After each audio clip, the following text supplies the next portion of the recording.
looking down on the Alodia cells, the chloroplasts are actually moving like over the surface of the central vacuole like this, so it might appear like there's a chloroplast inside the central vacuole.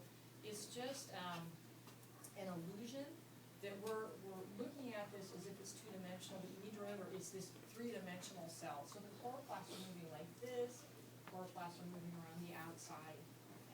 All right, so make sure for the lab practical you could identify the specimen as Alodia. You want to be able to classify it.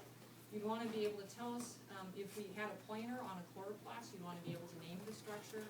What's the function of chloroplasts? What's the function of it? Photosynthesis, right? And they evolve from cyanobacteria. You got it. You nailed it, you guys. Okay. Now I know you all are chomping at the bit. It's like, come on, let us do what we're here to do.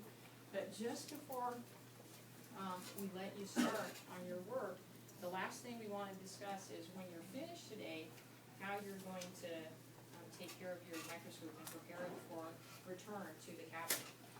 As a heads up, you guys, on the lab practical, we always have a station where we have a microscope that has not been properly prepared to be returned, and we ask you to analyze what did the student do wrong. So you really want to pay attention here. Okay, so I'm just going to presume that my microscope, I've just finished looking at my Alodia leaf, so we just want to walk through how we're going to clean up.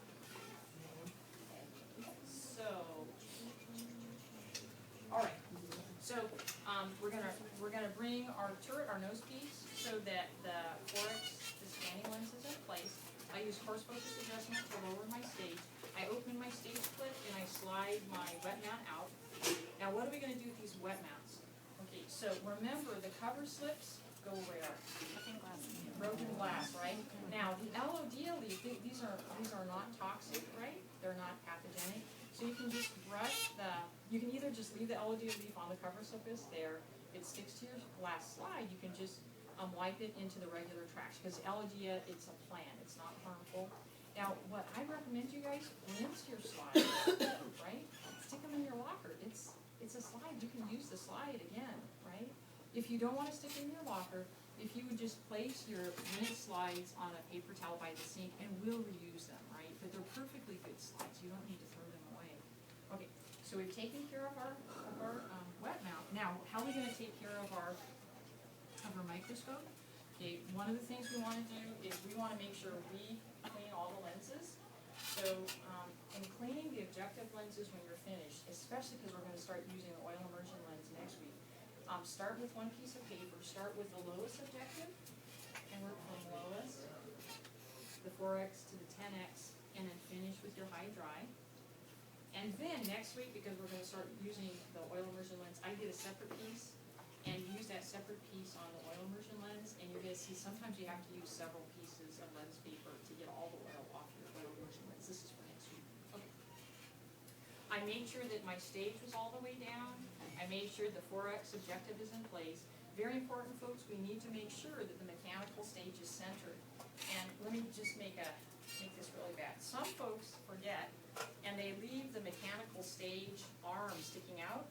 If you put your microscope back with the mechanical stage arm sticking out, these will get bent. Either when you put it back on the shelf, you'll bang these and they'll bend, or somebody when they put their scope in. So we want to make sure that the mechanical stage is centered, okay, like so. All right. We want to make sure that the rheostat, the variable light control, is turned all the way down. We want to make sure that the light source is turned off. With the cord, we want to make sure that the cord is wrapped around the base here. And let me just show you something that a microscope repairman pointed out to me.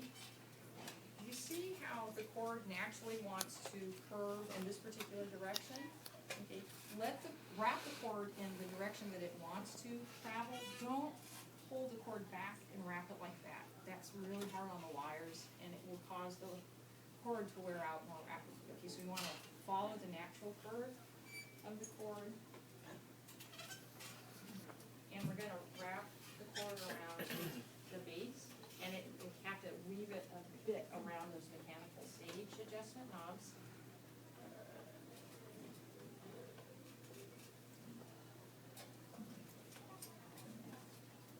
And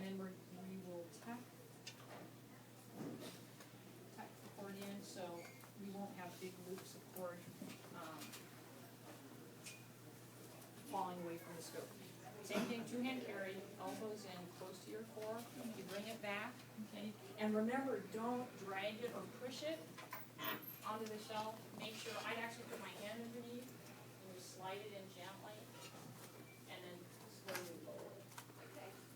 And again, folks, make sure that the number's pointing outward, all right, and that you put it in the correct numbered spot on the shelf. I would, just out of good practice, wash your hands before you leave, okay, and that's that. And again, just one more thing, for those of you that want, I think you're really gonna enjoy the mystery pond water here too, to make another reference. Okay, so folks, any questions? Professor Thomas and I will be